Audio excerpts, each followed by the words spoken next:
Good evening, everyone. I'd like to call to order the Legal Affairs Subcommittee meeting.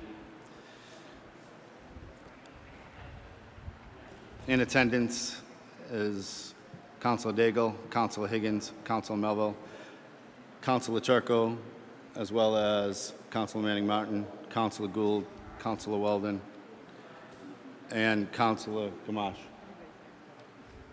We have one item on the agenda, and that's Casco Road traffic issues. If you remember, this has been an ongoing issue regarding safety concerns with the entrance from Casco Road in Lynn into Peabody. This has been an ongoing safety concern. This has been something we've discussed in the safety subcommittee with Councilor Manning Martin. This goes back all the way to September 8th of 2022, where I asked Captain Richards to come before this council as an update for traffic concerns that we've had. Since then, the last two meetings were in March 14th of 24, and our last meeting was April 11th of 2024, where we asked the mayor to go and have a conversation with the Lynn mayor, and that's where we are at our current state. So at this time, I'd like to call the mayor up to the podium with any remarks. Thank you. Thank you, Mr. Chairman. Good evening to you. Good evening, councilors. Hope everybody's doing well. Very happy to be here today to continue this discussion. We've been working real hard, and you outlined some of it, Councilor, about the efforts that we've made collectively to try to improve safety across the city. But in particular, the topic tonight is that area of Linfield Street that I think all of us share a general concern about some of the safety in that area for vehicles, for pedestrians. That stretch from near the YMCA to Goodwin Circle has two of the most dangerous intersections in the city, probably in, I would say, in probably the North Shore. Number of accidents, near misses, just areas that cause a lot of anxiety for people and stress as they approach. And I'm really appreciative of the work that we're doing collectively. A number of councilors, our officers, some of our engineers have been at that site together, trying to come up with ideas, looking at different options. And I'm joined today by our city solicitor, Don Kahn, police chief, Tom Griffin, police captain, Scott Richards, Will Politz, our DPS director. Obviously, they're all very familiar and certainly aware of the work that's been taking place. Just now, or in the next few weeks here, next couple of weeks, we're going to be moving forward with some changes that are going to take place over at the intersection of Linfield and Bartholomew. We're going to be doing some line changing, and this is something that a lot of that derived from conversations we've had together in order to try to reduce the lanes a little bit, tighten the road up a little bit to reduce speed, reduce dangerous driving, illegal passing, things of that nature that I think are going to have a positive effect. It will certainly create some issues initially, but it's something that we need to try and improve the safety in that area. I've said that public safety is a priority for all of us, but it's also something that is a work in progress that takes some time and to do some research, to do some study. We did engage with an engineering firm, World Tech, which is now Ty and Bond, to give us some recommendations. There was recommendations of a full light over in both of those intersections, even a rotary, creating a rotary over in those sections, and also limiting potential turns, eliminating turning lanes, things of that nature. So those have all been things that we've been studying. This particular one on Casco Road has been a major concern, and something that I think we have to try to make some improvements. So based on the councilor's request, and I've been engaged multiple times with the Lynn mayor, Jared Nicholson, the Linfield town manager, Rob Dolan, both gentlemen. They've been very easy to talk to. In fact, April 29th, Chief Griffin and I, along with Will Politz, we went and sat down with the Lynn mayor, the Lynn police chief, the Lynn engineers, talked about different ideas, talked about different things we were looking at. It was a very positive discussion, and the Lynn group was very understanding of the fact that this is a concern of ours, but they also expressed concerns about traffic and the impacts it would have on the city of Lynn, which is understandable considering the proximity to Lynn. I certainly understand that. but I know we have our priorities here as a community that we need to look at. So I think, as all of you know, we did receive a letter today from the City of Lynn with some statutes that were cited. I would entertain a motion to receive late 3. Motion to receive. You heard the motion. All in favor? Any opposed? It's a vote. I'm sorry, Thank Mr. you. Mayor. No, thank you. We just received that this afternoon. Our city solicitor, Don Kahn, just received that this afternoon. He started to look at it, certainly hasn't been able to delve deep into the law. There are a number of legal issues in that letter, but one of them is a written communication that would have to come from me to the Lynn mayor. And I can tell you right now, I've spoken to him a number of times, met with him, as I've said, but I have never done a written communication. So right away, that's a concern, something that can be easily taken care of tomorrow, next week, or whenever. Certainly look for some direction from the council. But I'm reluctant or hesitant and would ask that maybe we do not take any action in terms of specific actions to take regarding Casco Road because we need to delve into the law and look at what our options and abilities are. But I think it's something that we need to continue to move forward as a group. That dangerous area is not going to go away. It is just going to continue, and I think as a group we need to, and I know we always do, look at safety as a priority. So certainly happy to answer any questions. Don Kahn is here to answer any questions, but again, he hasn't been able to delve real deep into it, just receiving it a few hours ago, as well as certainly our other department leaders that are here today as well. So I'm really proud of the work we're doing. It's important work. But we understand that area, Lynn, Linfield, Peabody, all converge in and around that area here, and we want to make sure that we're following procedure, protocol, the process correctly, so that depending on the actions that we take together, we need to make sure all our ducks in a row and everything's done properly. So really glad to have this meeting and happy to answer any questions, Mr. Chairman. Thank you, Mr. Mayor. Councilor Melville.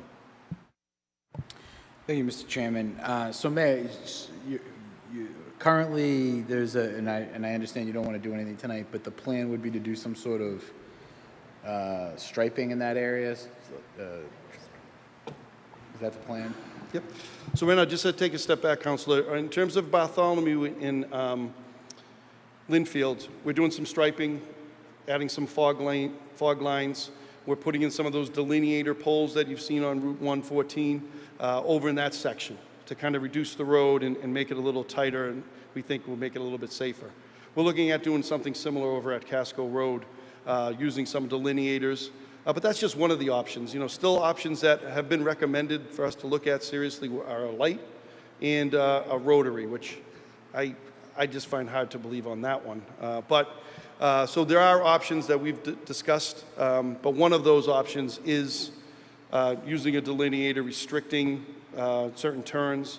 That's definitely one of the options.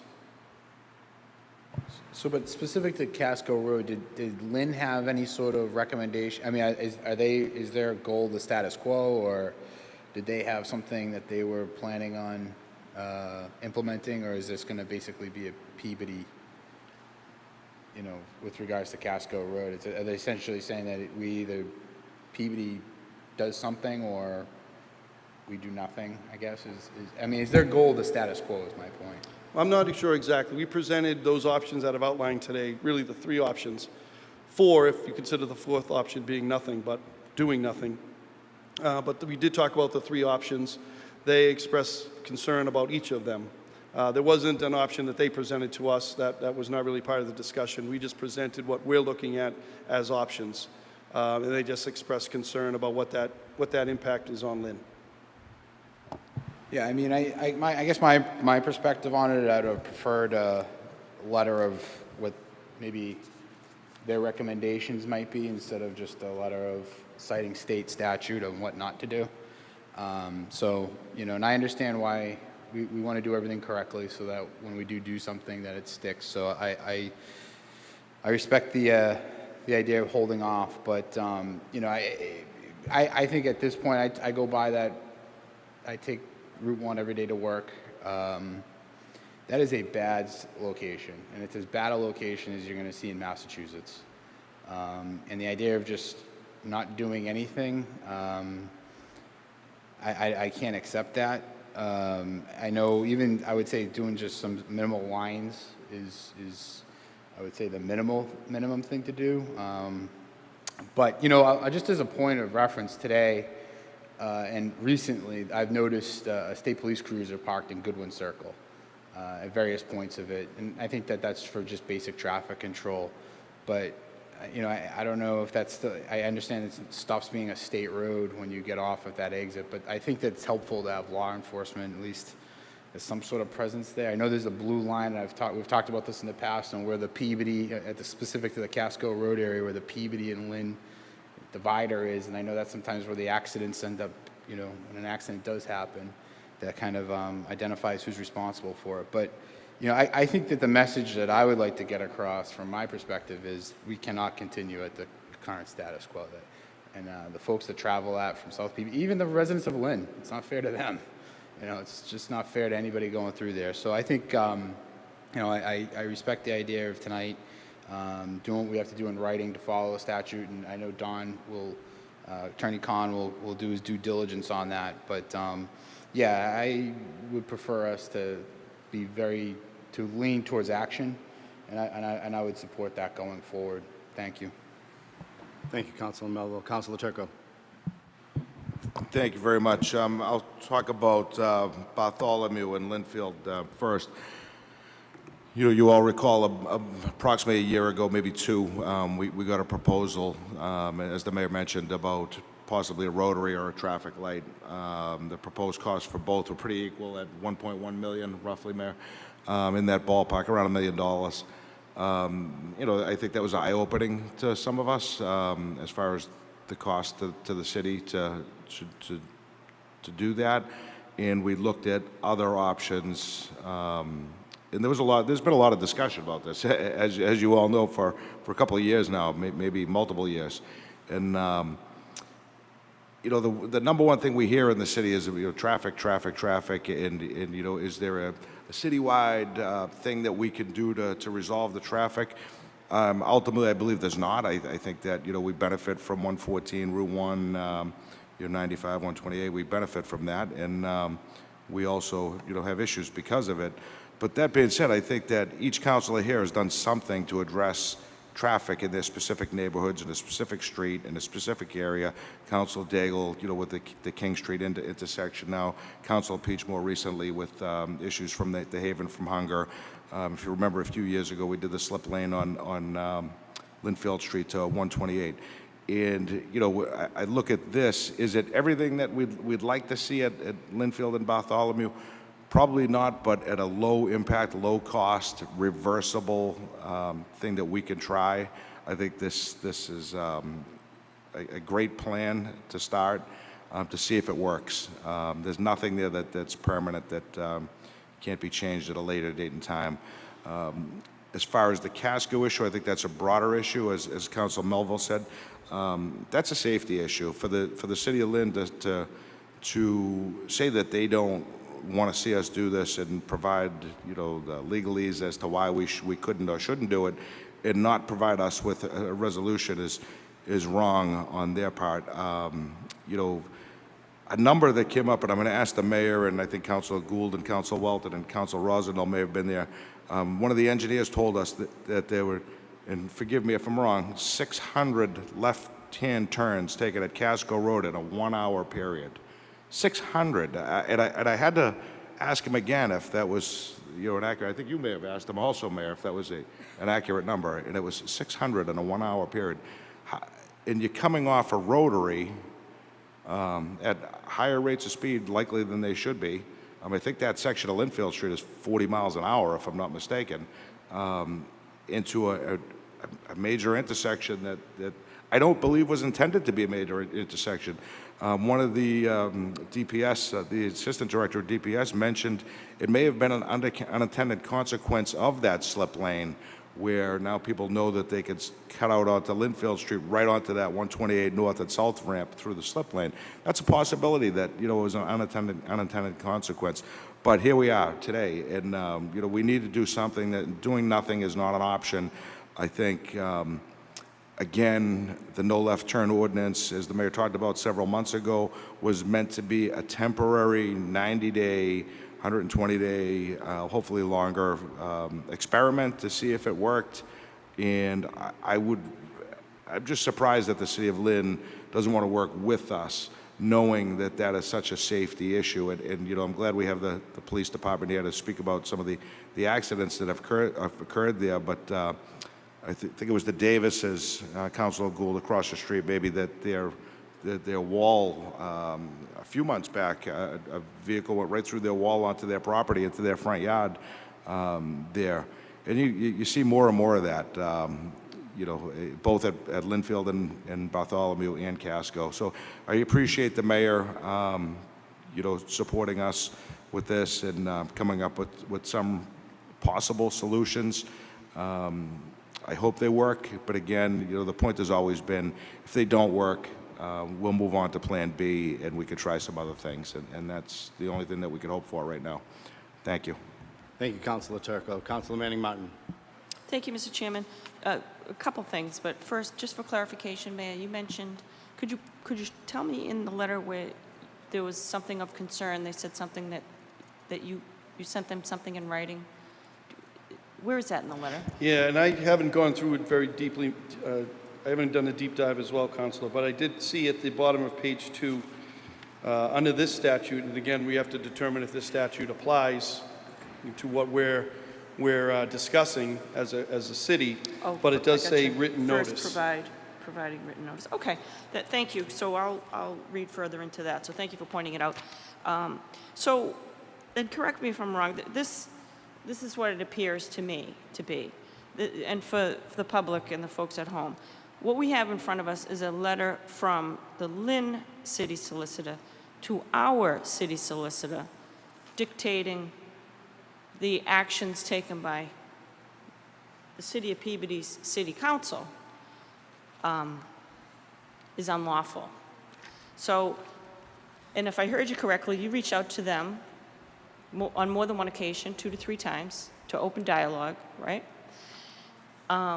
They must have thought it was nice chatting with you, I don't know. But they didn't, I guess they didn't think we were going to take some action? I mean, so I guess what they're actually doing is sending us a letter expecting us to be negligent because they're sending us a threatening letter. So they're sending a letter to our city council, to our city solicitor, expecting us to take no action. We're trying to protect our residents from a very dangerous intersection. So they're threatening us to do nothing because it's going to inconvenience them. When the mayor reached out.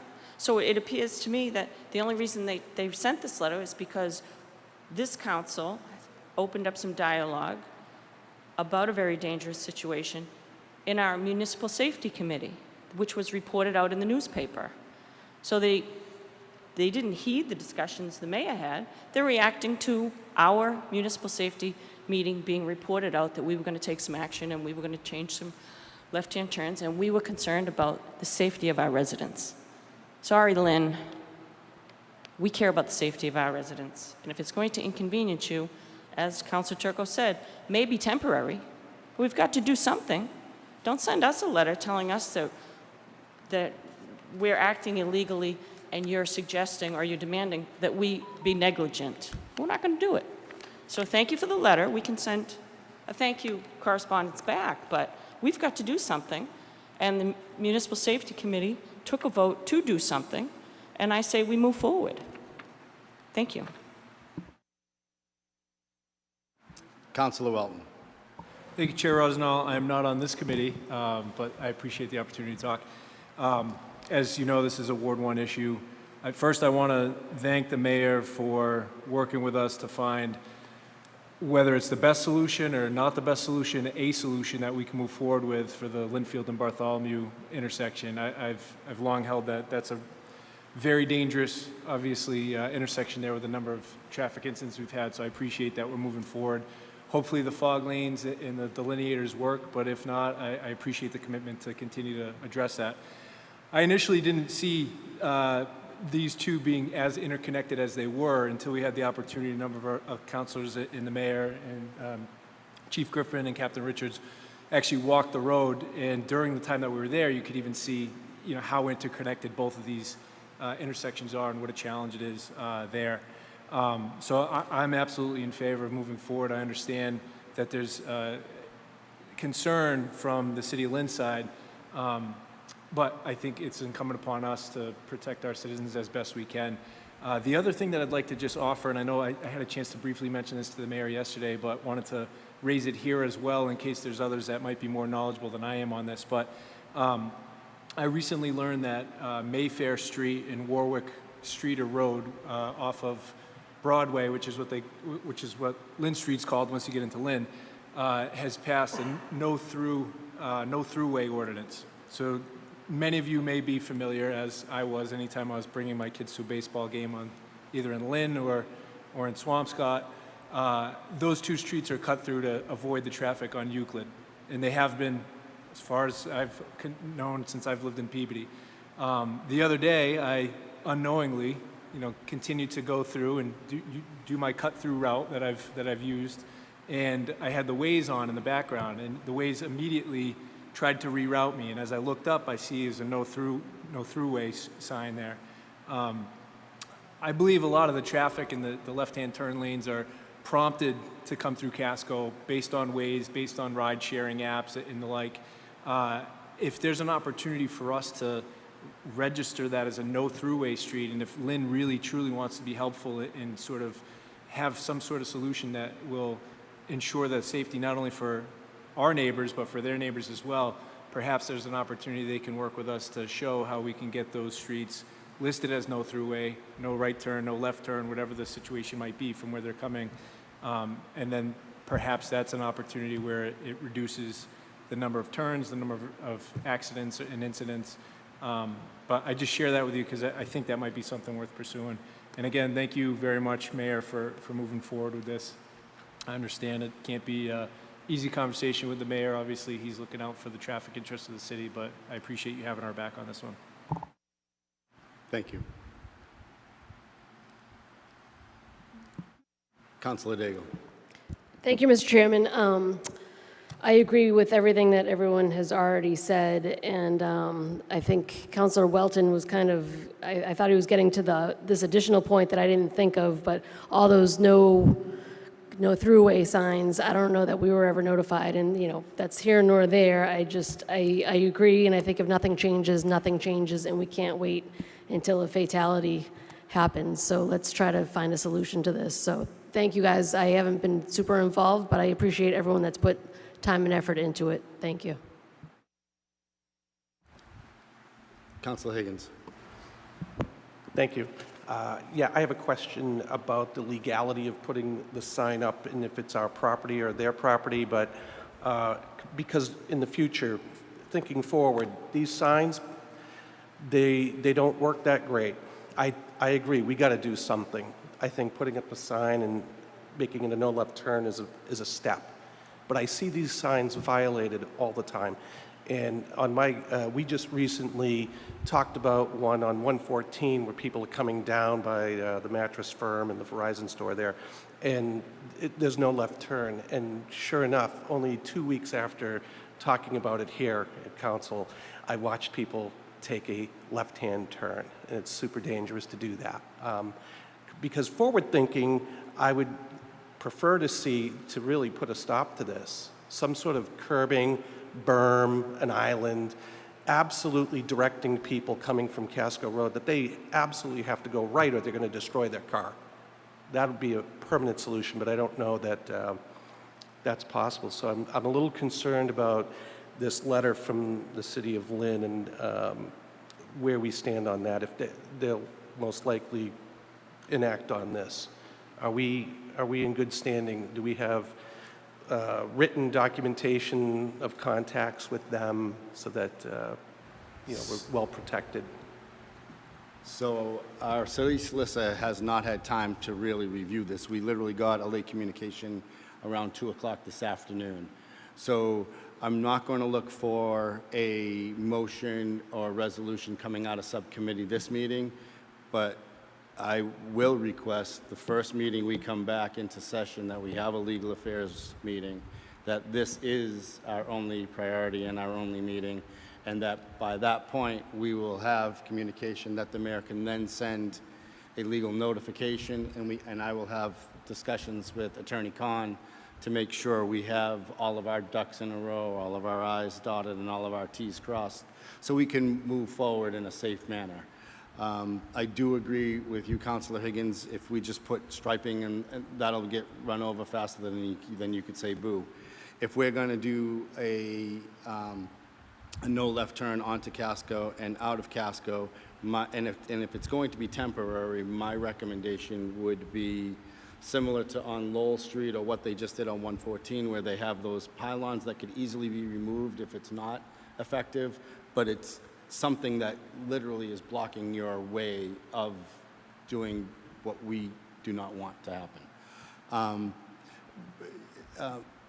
Real briefly, and I know we're running a little bit late starting our regular meeting, but I just wanted to say a couple of things on this matter. We sat here, and I don't believe Councilor Daigle nor Councilor Peach were on the committee at the time, but we sat here in a safety meeting when we were talking about 114. The last thing I ever want to do is sit in another meeting like that.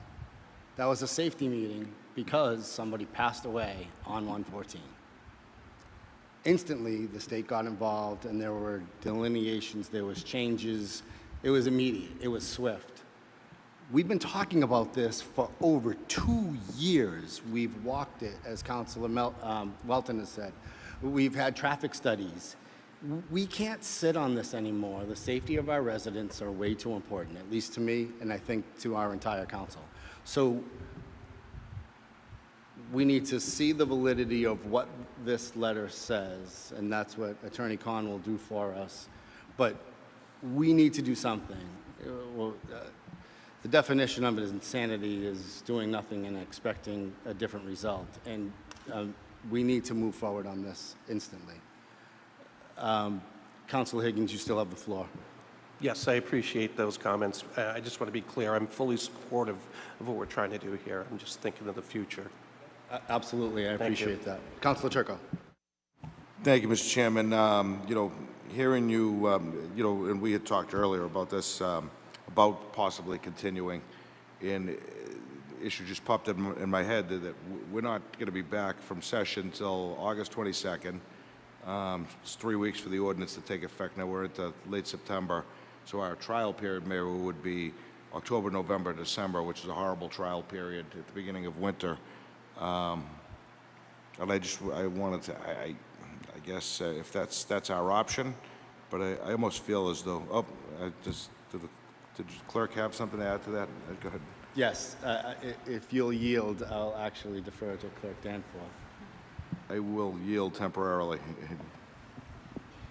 Councilor Turco, you could draft and advertise the ordinance. It wouldn't take effect until it was adopted at the next meeting if that were the will of the council, but could draft and advertise that tonight, so then it will be ready for adoption at the end of the summer.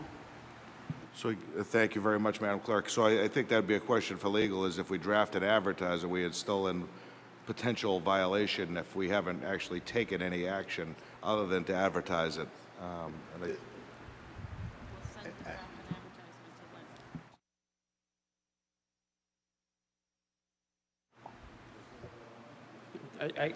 With the fan, I couldn't catch the question. Could you repeat that, please? Councilor Yeah, so Danforth? my concern, Don, was that, if we wait till the next meeting, our next meeting's not till August 22nd, which is then, 3 weeks before the ordinance would take effect. And then at which point, it would be a terrible trial period to have, October, November, December as a 90-day trial period with the beginning of winter, because we're setting ourselves up to fail with any inclement weather at all. Traffic generally would be bad anyway, and it'll just look like, we've made it worse. So with that being said, the clerk had suggested maybe we could draft and advertise the ordinance tonight, and it would be ready for approval in when we return August 22nd, which would then give the mayor time to follow any legal advice that you give him as to the way this is supposed to be addressed. Yeah, and I know you folks all know this, but, so this letter from Lynn was sent today, and I wasn't even aware of it until about 2 o'clock this afternoon. I've read it. I haven't had an opportunity to research the statute. It appears that there are some legal issues involved here. Number one, the trigger for this section appears to be that we're doing something that's excluding traffic from a connecting road. I don't know whether what we're proposing to do would trigger that or not. I'd like to do a little bit of research on that. If we were subject to the statute, it appears that we're subject to 2 or 3, preliminary steps that we would have to do. It would probably be best for us not to take any action at this time until we know that until we make sure that we're solidly on legal ground. And I understand, when I drive home from City Hall, I go down that route, I see how dangerous it is, and, I understand it's a problem and something needs to be done. Councilor Turco. I'll give it the floor. Thank you, Attorney Khan. Councilor Peach. Thank you, Mr. Chairman. Through you to Captain Richards, for the one-way change that we made at our last meeting, which won't go into effect until we adopt it in August. I know he was looking into whether or not, from a public safety standpoint, the police can make the changes while our ordinances are pending. So I don't know, Captain Richards, if you found anything on that yet, and if that's maybe an action we could take since we have this long break, if we clarify all the legalese. I have not, and actually I was going to speak to Attorney Khan about that to see if we actually, as a police department, have the authority to temporarily do something until an ordinance is passed. So that's a conversation that we're going to have. Great, thank you. Councilor Manning Martin. Thank you, Mr. Chairman. Through you to Attorney Khan. So, Attorney Khan, it wouldn't be up for final adoption till August 22nd, so it's like 6 weeks. So you would have 6 weeks to review it and advise us. Yes. And then we could not take action on that on August 22nd. You could not take action, or you could We could choose, depending upon your advice to us on this. If we're not on legal grounds, we don't have to vote on it on August 22nd. If you tell us that we are, because you have 6 weeks to review it, and we queue it up for an ordinance change and a vote for August 22nd, and you say you give us the green light, we're good to go on August 22nd. So there's 6 weeks here for you to review it and advise us. So The only qualifier I would say is the statute, if we were subject to the statute, and I'm not really in a position to say that we are, would require us to give notification to the mayor of Lynn and to the manager of Linfield, and to schedule a public hearing relative to whatever changes you wish to make. So if we were subject to the statute, you would need to follow that process. right? So then we would follow that process and alter, change, if needed, the final language in the ordinance and not vote on it on August 22nd, but make those changes or have that public hearing. I guess you're losing me. You got 6 weeks to review it and give us a recommendation, and we don't have to pull the trigger on August 22nd if you tell us we can't move forward. Okay, I don't understand the disconnect between what I said and what your question is. If I may, there's one issue with the correspondence from Lynn that says we would have to have a public hearing and basically invite Lynn and Linfield. So if Attorney Khan finds that we haven't done that, to me, we've had multiple public hearings. We've had one in safety. We've had 2 now in legal affairs. I think we've justified that, but I'm not an attorney. our attorney is. So, and he also has to go into this a little bit more in depth. One thing I would entertain is, if the subcommittee is so inclined, is to have a meeting over the summer just on this topic at our earliest convenience, after the mayor was able to send a correspondence to Lynn, so that even if we didn't have to follow the letter of this piece of paper, we do so that all of our I's are dotted and all of our T's are crossed, so that there's no litigation on the back end holding this up. That, I guess that's where I'm coming from. Mr. Chairman, I'd be happy to come to any kind of a meeting that would fit with the council's schedule, recognizing the importance of this issue. Thank you, Attorney Khan. Councilman Manning Martin. Thank you. And to your point, I understand that. It's a valid concern. If their threat is valid, and that's what I want to hear from Attorney Khan. So they're threatening us. We're being reactive to a threat instead of maintaining our course to protect our citizens and not be derailed for fear of litigation that may not be real. They threatened us in this, and you know, they're saying the city of Lynn's city solicitor is dictating to the city of Peabody City Council how they need to move forward. I want ours, as we all do, we want our city solicitor to tell us if this is a valid threat, instead of us just being so reactionary and extending a period of time. Just as you said, 114, we don't want that again. We don't want that. Just 1 second. So, you know, I just want to stay the course, and if we need to pivot because these threats are real, then we pivot.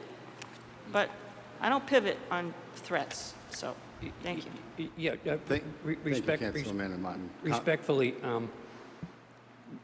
we're not being reactive to the threat, but what I am trying to do is make sure that we react appropriately in a legal way so that whatever we do sustains scrutiny in court. May I? How much time do you need to do that, Attorney Khan? I wouldn't think more than a week or 10 days. Okay. And if I had had any advance notice on this, I obviously No, would and have... that is fine. I still think a week to 10 days, we can still move forward with what we're planning to do, and then we can alter course prior to or at August 22nd. I don't know. I guess no one's... it seems pretty simple thought to me, but maybe I'm on my own on this one. I think I'm a woman on an island. I don't know. Thank you, Councilman Manning Martin. Councilor Gould. I'll defer on to Councilor Peach. I want to get into another topic, but not this. Council Peach. Thank you. Thank you, Mr. Chairman. Through you to the clerk, can you tell us how much it costs to draft and advertise an ordinance change? Roughly. I know it varies with the length of the change. Yes, it varies with the length, and then, of course, there will be two advertisements, once the first draft, and then after it's adopted, a second. So, I mean, it's probably, I would say, around $200 per ad.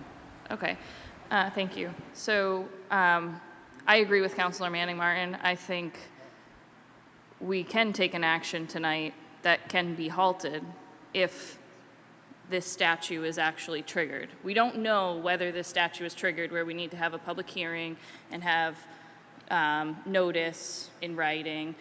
We don't know that, and we haven't had a legitimate legal public hearing on this issue yet. We've had subcommittee meetings on it, but in order for it to be a public hearing, it needs to be before the full city council where the public is notified and allowed to speak. So if that gets triggered, then on August 22nd, we don't vote for the ordinance change because we will have that information before us, and whether or not we have the ability to meet before the 22nd to address anything, then we work together with the clerk and the rest of the council and the mayor to do so.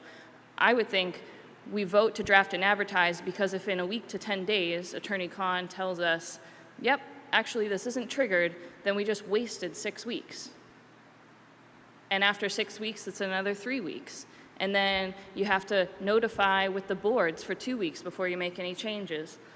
And now we're looking at making this change in December at this point. I've been talking about the Wallace Street change we did 2 weeks ago for 2 years. We've been talking about this for 3, 4. This intersection has always been dangerous. I would never take a left off Casco Road onto Linfield. In fact, I've avoided it my entire life.